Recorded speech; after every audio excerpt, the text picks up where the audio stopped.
আমার ফ্রেন্ড কেমন আছে? সবাই ভালো আছেন তো ফ্রেন্ড? দেখেন, আমাদের দুইটা গাড়ি এই রাত্রি চলবে, যতক্ষণ ভোর হয় ততক্ষণ পর্যন্ত 24 ঘন্টা চলবে গাড়ি।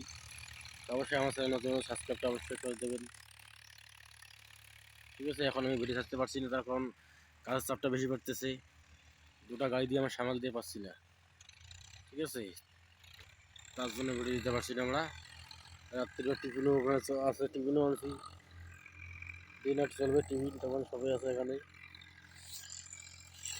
ঠিক আছে বন্ধুরা, তো কাজে কোনো জিজ্ঞাসা করার থাকি ট্র্যাক্টর সম্বন্ধে। আর আমি যে আগে যে জন্ডির ট্র্যাক্টর কিনছিলাম, ওটা আমরা বিক্রি করে দিয়েছি। বিক্রি বলতে কি, আবার বিক্রি করে দিয়েছি। তো আপনারা এই বিষয়ে কিছু জানতে চাইলে কেন বিক্রি দিয়েছি, কী কারণে, তাহলে অবশ্যই কমেন্ট করে জানিয়ে দেবেন। আর যে কেউ গাড়ি কিনতে চান তো অবশ্যই কমেন্টে জানিয়ে দেবেন, কারণ আমি যে ঠকছি সেই ঠকানটা আপনারা করবেন না। ঠিক আছে, তাহলে সকালে পরবর্তী ঠিক আছে, সবাই ভালো থাকবেন, সুস্থ থাকবেন। ধন্যবাদ।